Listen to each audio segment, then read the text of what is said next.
Okay. Yan. Meron ba tayong tawag dyan? Sandali lang po ha. Sino yan? Sa line? Si Edmond. Line 2. Line 1? Si Edmond? Hindi. Yes. Hello, Papa Edmond ba ito? Yes. Go! Magandang hapon kasama Remy at Lollipop at Correct. po ng ating mga kasamahan dyan, ano? Nandun ako kahapon sa pagpupulong ng mga transport group dun sa Circle, lungsod ng Quezon, ano? Naroon sa pagtitipon sina Orlando Marquez, National President ng LTAP, Liga ng mga Transportasyon at Operator sa Pilipinas Incorporated. Correct. Si Acto President Efren de Luna, Obet Martin ng Pasang Mazda, Kenny Marana ng Pedurap at ibang lokal na samahan. Ayon sa LTAP President Lando Marquez, ito ay bunsod sa sunod-sunod na problema sa hanay ng transportasyon at nananawagan ng mga lider ng mga samahang nasyonal na magkaisa na. Lahat ng local association ay maglulunsad ng one-time, big-time transport holiday o malawakang tigil pasada nationwide at malamang ito ay by next week na. Samantala, ayon naman kay LTFRB Executive Director Attorney Glenn Zaragoza, nakakasana ang task force squad tungkol sa isasagawang anti-colorum operation at anti-cotton drive na joint undertakings ng LTO, PNP, DOJ, MMDA sa isang linggong darating. Ang LTFRB po ay magsasagawa ng malalimang anti-colorum operations. Habang inoorganisa po dito sa Metro Manila ang anti-colorum operations na pagtutulong-tulungan ng LTFRB, LTO, DILG o PNP at ng MMDA, nagpalapas po ng utos si Chairman Jaime Acob, bago pong chairman ng LTFRB, na umpisa po sa darating na linggo ay magka-anti-colorum operations po ang opisina, katulong po ang LT. Inaasahan po namin na bawat katapusan ng linggo, i-report po nila sa amin ang naging ang resulta ng naging trabaho nila sa kanilang anti-colorum operations drive. Ito ang tinig ni LTFRB Executive Director Atty. Glenn Zaragoza. Ito si Edmond Pangilinan ng Boses ng Pinoy OFW ng DWAD reporting. Thank you, Edmond. At yan, mga transport natin, ako, mapapahirap na naman sa atin yan. Kasi nga naman, nagagalit na 3 beses sa isang linggo kung tumaas ang gasolina. Grabe, diba? Kakaloka. Ang daming problema ni talaga ng ating presidente.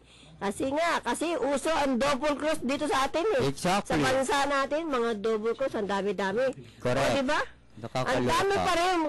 Ang dami pa rin mga kakampi ng dating administrasyon. Kaya rampant pa rin ang pagnanakaw sa administrasyon ngayon. Correct. Dahil andiyan pa sila. Mag-ingat sana si Pinoy at talasan ang kanyang pakiramdam para porque nakatulong na sa kanya ng eleksyon ay sunod-sunuran na lang siya doon sa mga kaalyado ng mga magnanakaw. Yan. Ano po, sir?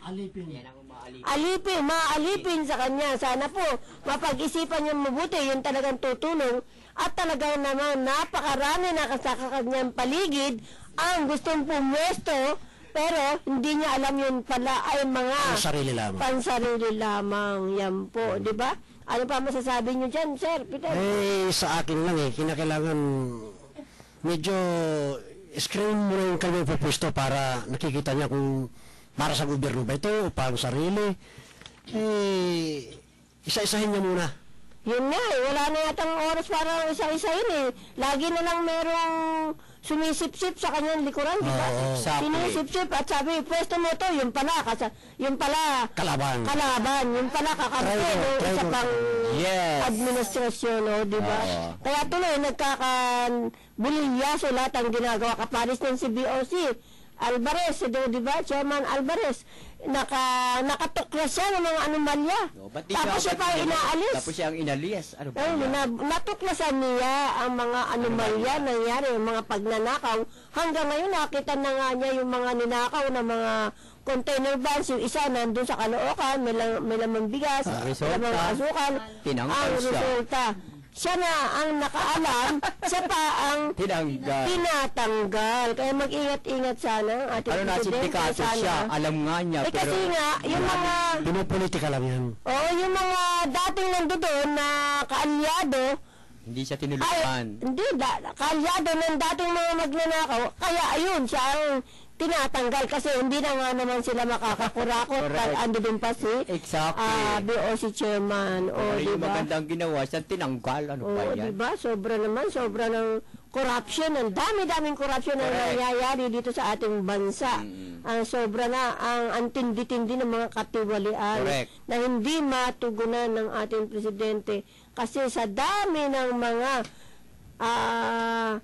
nagpapalakas dun sa kanyang likuran. Correct. Kaya tuloy, yan, ako, nagkawindang-windang na Yes. ang ating gobyerno. Oo, at sana ma-resolvehan lahat to, yung mga matuwid na daan ay magtagumpay kesa naman dyan sa mga yan.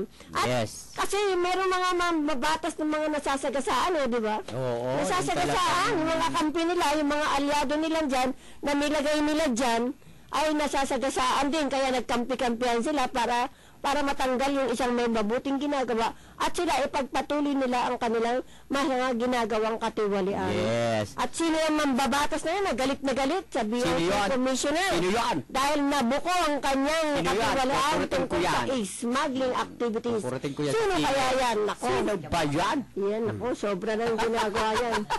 Dami nga ng tauhan sa BOC, di ba?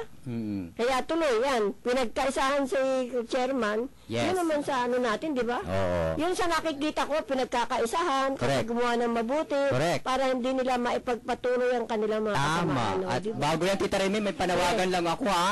Oo. Sandali na Oo. yan.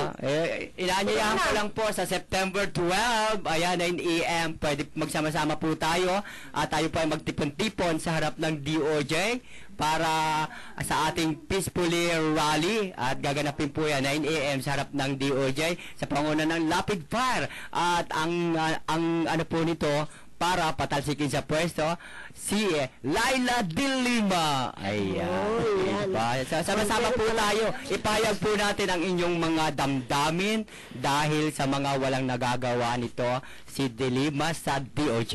Ay. Diba? Inaanyayahan ko po kayo, ha? 9 a.m. sa harap ng DOJ. 9 a.m. yan. Gusto mo, sa gabi pala, naroon na gano'n. Ay, gano'n! Basta Lunes po, sama-sama po tayo doon. Ipahayag natin ang ating damdamin Bakit sa ba kasi? Kasi ba peacefully naman? rally. Pangunahan po natin. Sa dami ng mga pakatiwalian na nangyari, wala pang nare-resolve. Oo, diba? Maraming mga Yung mga... kaso. Marami mga nakakalimutan na. Di ba, no? Marami nakakalimutan sa mga naunang kaso. Correct. Walang na-actionan pa. May na-actionan Hanggang na. napatungan, nakalimutan na. Ano pa ang ginagawa niya sa kanyang... Oo, kaysa kanyang ano, Ano yan? nasasakupan. Pang-anim na nga na plando yata ang inihain kay Jim. Mula ka pang pinulakson. Meron Wala siyang pa rin nangyayari. gumawa ka ng kaso. Ang patuan, wala pa rin. Patuan. Ano pa? Sa Luneta Tragedy, wala pa rin. Di ba? Yung Bakit mga... kaya nagpa-petik-petik siya, nakaupo lang sa pansitan ng Ay, ginagawa nako. ni ma'am? Kaya unahin Para po lang. natin, makaisa po tayo, September 12 po yan, Lunes, 9 a.m. Magkita-kita po tayo sa harap ng DOJ. Yan po ay sa panguna ng Lapid Fire, Percy Lapid. Unahin po natin para pababayin sa pwesto si Laila Bilbil Baboy De Lima. Bye! See you soon! Yan talaga si, Correct. sa kanya lang Ay, po yan. nakakainis ako eh. Talaga, inis ako dyan sa Dilima na yan. Parang Ay, lapa. Laylay de Lima. Laylay na sa kaso. Correct. Lunes po, magkita-kita tayo ah. Ayan, karapatan ninyo magsalita ng ganyan, pero hindi natin ina-accept yung mga Panlalait, yung panlalait. pandalait na Acceptin mo na gagawin dito, natin. dahil At yung mga nandun sasama po sa Monday, pumunta na po kayo doon. Yes. Yan. At sa ating pagpapatuloy, naku, salamat din po dito sa ating Facebook. Yung po mga friends sa Facebook. Don't say any promise if you cannot stand for it. It's better to say, I'll try, so the expectation would not be so high. Good evening po to everyone. Mula kay Mila Monte Infante. Hi, Mela Thank you po. Monte. Hi, I Yan. love you, miss you. Yan, ito naman, galing kay, kay Ano? Leopold Kaliwara. Pag naman ko nabasahin kasi yun Sino ba ang, to? yun ang aking iniano. Galit na galit talaga ako ah. O, kinuha mo pa na dito Kinuha ko na, ah. wag na, ipinanawagan ko na. Ikaw talaga. Yan. Magandang tanghali po kay sa PIAD po ng DOC. Kumusta na po kayo dyan kay Ma'am Lenny? Yes. Kumusta na po kayo dyan? O yan. Ngayon, magpaalam na tayo. Okay, yes! Tayo po ay magkita-kita na sa September 12, 9 a.m. sa harap ng DOJ sa pangawala ng Rapid Fire sa ating Peaceful Hero Rally. Magsuot lang po kayo ng yellow nakasuot para magkakilala tayo. Yes, ito po si Lollipop. Magkaligan tayo next Saturday, ganitong oras, ganitong himpilan. Ano ba ang ginagawa niyo mabuhay po? Ito lang po ang masasabi ko. Sa nasa Diyos ang awa, nasa tao ang gawa. Wala pong nabubuhay na tao para sa sarili lamang. Kailangan natin ang isa't isa. Bye! Maraming salamat po sa inyong pakinig sa aming programa. At kami po magpapaalam muli. Yung mga taga-squatters, huwag kayong mag-atubiling lumapit po rito sa amin. Ako po si Dato. Kapasalamat po sa inyo. Opo, si Mirna Cipriano, nagpapaalam na po. Kamusta ka, Romy? Ito po si Tita Mat. Ganda. Po Next. si mga pasensyon, papaalam po kami sa Saan mo, boss? boss ng Pinoy. Next. Aaron Banyes. Yan, yung tauhan ni Ma'am Mirna. Taga Santa Si Aaron Mesa. Banyes, nahiya. Si Kadante. Sino babatiin mo, Kadante? Ito pong inyong field reporter, Dante Asareno po nagpapaalam. Magandang hapon. Yan, nako, papaalam na naman po tayo. Maraming salamat po sa inyong pakikinig hanggang sa Sabado pong muli. Ito po ang inyong lingkod, Remy Jacobo, nagpupugay at nagpapaalala. Ano mang mabuting intensyon, nagtatamo ng tamang atensyon. Ang kabutihang ginawa mo sa kapwa, tiyak yun, meron kang tatamuin pagpapala. Yan, mabuhay po tayong lahat at pagpalain tayo ng ating Panginoong Jesus sa ating mga gawain sa araw-araw. God bless po.